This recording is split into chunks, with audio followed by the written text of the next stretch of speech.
Na minha história, eu já fiz 4 entrevistas. 2 de mestrado, 2 de doutorado. Eu reprovei em uma, e também não foi por conta da entrevista, vou explicar. E eu passei em outras 3. Eu fiz o mestrado em História pela PUC São Paulo, doutorado em Educação pela PUC São Paulo, o pós-doc pela Federal de São Carlos. Mas no pós-doc não tem entrevista assim, né? No departamento de psicologia que eu fiz. E eu vou falar algumas coisas que eu acho que são muito importantes para você passar nessa entrevista. Não é discurso de autoajuda, não. Ah, tem confiança, não é isso. É dica de verdade, assim. Coisas que seriam importantes você se preparar, né, de preparação para você passar na sua entrevista, ok? É claro que muito que eu vou falar aqui você pode saber, pode ser óbvio, ou pode você não ter tempo para trabalhar, mas enfim, você tem outras possibilidades aí também. Eu disse que eu não passei em uma, né, porque, na verdade, tinha a ver com o meu projeto, havia um problema na escolha do meu projeto, um problema no sentido de com a linha daquele programa. Eu já fiz até um vídeo aqui sobre escolher programa, depois eu coloco para vocês aqui. E aí o professor que me entrevistou, né, que seria aquele para qual eu prestei, foi na USP, isso, ele não podia me aceitar, entre aspas, porque aquele tema é como se fosse, ele era propriedade de outra pessoa, vamos dizer assim, né, mais ou menos isso. Mas as outras eu passei. O doutorado, eu entrei num doutorado em Sociologia, acabei não terminando, porque não saiu bolsa e tal. Depois eu fiz um novo processo seletivo e aí eu fiz na Educação. Então vamos falar dessas 4 dicas. A primeira delas é em relação ao tema. Você já vai com um pré-projeto ou um projeto, né? Tem alguns casos que não tem, mas são exceção. Então, de modo geral, você vai com um desses 2. Então você tem um tema que você quer estudar, que você está disposto a estudar. Então a primeira coisa que você precisa é compreender esse tema num sentido contextual. O que eu quero dizer com isso? Eu quero dizer que não basta você saber do seu objeto de estudo. Então vamos imaginar que você está estudando o erro, né, procedimentos de erro na educação. Quais são os impactos dos erros dos indivíduos na educação? Não basta você dominar o que é o erro ou como que você avalia o erro. Você precisa também dizer, contextualmente, como é que, por exemplo, o construtivismo enxerga o erro. Como é que a análise do comportamento enxerga o erro. Como que o erro é pensado desse ponto de vista mais amplo. Então você precisa demonstrar uma certa erudição. E eu estou falando aqui mestrado e doutorado, tá? Mas é óbvio que no doutorado isso fica muito mais óbvio. Você precisa entender desse tema contextualmente. Qual é o papel dele dentro de um contexto mais amplo. Então essa é a primeira dica e ela é muito importante. Mas a segunda diz respeito à flexibilidade do seu objeto de pesquisa. Quem aqui vai para o doutorado sabe do que eu estou falando. O mestrado, o maior trabalho que tem o orientador é recortar o objeto. Para vocês terem uma ideia. Eu entrei com uma proposta e logo na primeira orientação eu pedi para a orientadora para mudar. Olha para vocês, eu queria estudar a relação entre João Paulo II e a Igreja do Brasil. Então eu achava que era um tema tranquilo. E aí a gente conversando, falou, mas isso está muito grande, muita coisa. Vamos pegar um período? Então eu falei, e eu fiquei irritado, fiquei, né, achando que era uma coisa contra mim. Então vamos pegar só um período? Vamos, tudo bem. Não, mas dentro desse período, o que tem aqui? Vamos pegar um fato isolado dentro desse período, que era um processo contra um teólogo brasileiro, Leonardo Boff. Eu fiquei puto com isso aqui. E aí, no final das contas, esse processo ele tem 2 fases, vamos dizer assim. Ele tem uma que acontece primeiro no Rio de Janeiro, que é uma polêmica, e depois ele vai para o processo propriamente dito. E aí, na banca de qualificação, alguém propôs que eu ficasse só com a primeira fase. E eu fiquei puto, e depois eu aderi. Então, a gente, tinha um tema, não dá nem para representar aqui o tamanho. Desse tamanho, a gente foi para um tema desse tamanho. Um recorte. Então, é muito importante que esse tema, esse objeto de pesquisa, para ser mais específico, que você apresente na banca, à medida que a banca for apresentando críticas, que você apresente uma flexibilidade em relação a isso. E aí você diz assim, olha, em princípio, minha ideia é pesquisar isso. Essa é a forma que eu pensei, que eu formulei. Mas é claro que eu vou discutir isso com o orientador, então a gente pode recortar melhor esse objeto, a gente pode, né, encarar esse fenômeno de uma maneira um pouco diferente. Isso a gente precisa construir juntos. Eu preciso dessa orientação para poder fazer essa definição, mas parece que faz sentido isso que vocês estão colocando, mas não foi a forma que eu desenhei, em princípio, a pesquisa, por exemplo. Então você mostrou aí que você tem uma flexibilidade. Isso é muito importante para o contexto de fato do mestrado, né? Para você levar isso à frente. Você precisa também ter um domínio da metodologia bastante grande. Normalmente é sobre isso que as pessoas mais perguntam. E quando eu digo que você tem que ter um domínio metodológico, a principal dessas questões é: você descreveu bem lá o domínio metodológico e quais fontes você vai utilizar?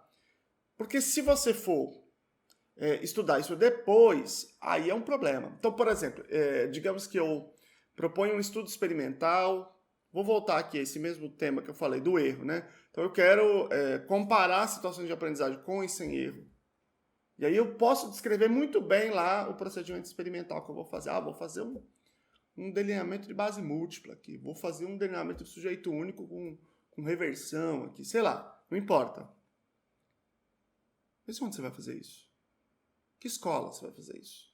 Já conversou lá? Você já tem um papo, já tem uma aproximação ou não? Você vai fazer isso num consultório? Você já atende pessoas? Você tem pessoas com esse perfil? Porque 2 anos são muito pouco, eu estou pensando no mestrado. Mas mesmo no doutorado, no final das contas, os 4 anos são muito pouco tempo, né? E aí, você acha que você tem todo o tempo no mundo. Não é verdade. Porque tem muita coisa para fazer. Tem que construir o projeto de uma maneira mais específica. Você tem que submeter ao comitê de ética. Estou pensando nesse tipo de projeto, né? Você tem que colher os dados, tem que analisar. Mesmo que não seja uma coisa que passe para o comitê de ética. Vamos imaginar que os documentos que você quer analisar. Onde estão esses documentos?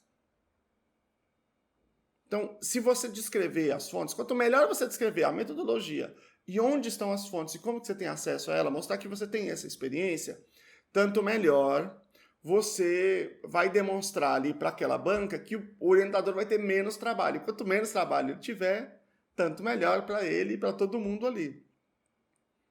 Esse é o segredo, é você demonstrar que você vai dar pouco trabalho naquele programa, porque você é uma pessoa que está num ponto de fazer um mestrado ou de fazer um doutorado. Talvez você não esteja nesse ponto, tudo bem, você adia um pouco mais. Eu fiz um vídeo sobre o que você deve saber antes de fazer o mestrado. Vou colocar aqui para vocês.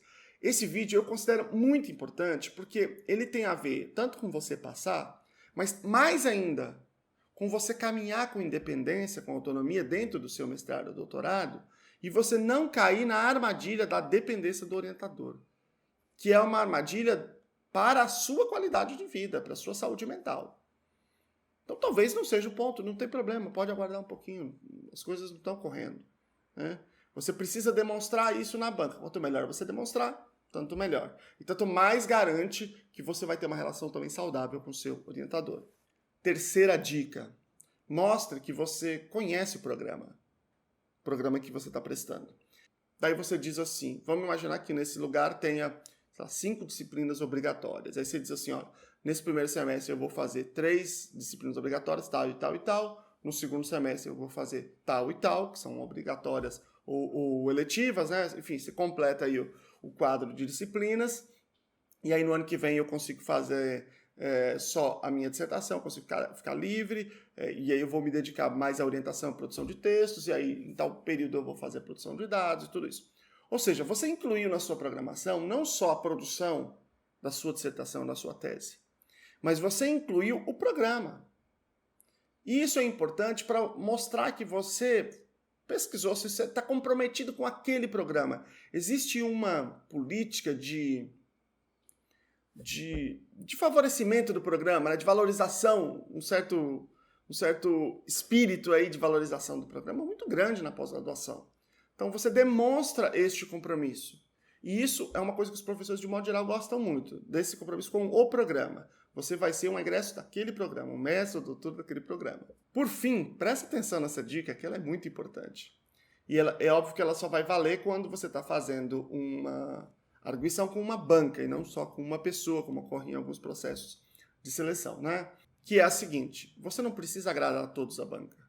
Você precisa agradar um deles. E esse é um assunto que eu tenho até experiência, porque eu já discuti com pessoas na banca de seleção, no começo, e fui selecionado. Achei que não fosse, fui selecionado. Por quê? Porque ali todo mundo tem opinião diferente sobre vários pontos, né? Ninguém vai dizer assim, eu não quero fulano porque ele é contra o que eu penso. Porque não tem como, porque outras pessoas ali também pensam diferente. O que vai acontecer na hora da seleção é alguém dizer, eu quero essa pessoa, eu quero essa pessoa, eu quero esse rapaz, eu quero essa moça. Isso vai acontecer, mas não de alguém negar, vetar. Isso não faz muito sentido nesse ambiente, né? Mas, por que eu estou dizendo isso? Qual foi o contexto que eu discuti, por exemplo? Eu estava propondo alguma coisa de pesquisa, uma proposta de pesquisa, uma das pessoas que estava discutindo falou, não, que não sei o quê, que isso não é tema para o doutorado. Eu falei, olha, então eu vou ter que discutir com o orientador e vou ter que tomar uma decisão. E ele falou assim, não, mas tudo você vai discutir com o orientador? Eu falei, mas eu vou fazer o quê? Eu fiz uma proposta. Na minha perspectiva, essa proposta é plenamente viável do ponto de vista de uma tese de doutorado. O senhor entende de maneira diferente, como é que a gente faz para resolver? Agora, se o senhor for meu orientador, tudo bem, o senhor diz para onde a gente vai caminhar, a gente decide. Mas agora eu não tenho como traçar uma outra proposta, eu tenho que dialogar com o orientador. Só que eu tinha desenhado aquela proposta, né, imaginando alguém que poderia me orientar, certo? Então, eu desenhei aquilo para agradar um orientador que eu queria. Então, eu sabia que ali eu estava atingindo aquela pessoa. Enquanto aquele professor, ele não concordava, tudo bem, é natural. Na academia a gente tem diferentes posturas. Então, não tem problema você ter um conflito, ter uma posição que não é bem vista por um dos professores. O problema é não ser bem vista por nenhum deles. Aí é um problema. Inclusive, neste tópico aqui, vale lembrar um método que eu propus no outro vídeo para selecionar os livros. Então, esse método pode dar para você o caminho em que você vai abordar 1, 2, 3 livros que você garante que você vai agradar uma pessoa, pelo menos, ali. Que a pessoa vai dizer, pô, legal, esse caminho aí é bacana. Eu vou colocar aqui o vídeo também para vocês, e aí vocês podem percorrer aquele caminho. É um método bem prático para você selecionar essa bibliografia. Você pode utilizar nesse momento para falar desse livro. E isso vai garantir para você muito provavelmente um bom olhar aí de um desses professores que você está desejando que seja seu orientador. Essa relação com o orientador que você está propondo de agradar é uma relação de reciprocidade. Você agrada indo para um certo caminho e ele também te aprovando. E a mesma coisa acontece com esse canal, né? Esse vídeo eu tenho certeza que vai ser decisivo na sua entrevista. Você pega e curte aqui, aperta o sininho para receber as outras dicas também e você compartilha o canal. Compartilha com os colegas, com outras pessoas que você também quer, obviamente, que se deem bem aí nos processos seletivos.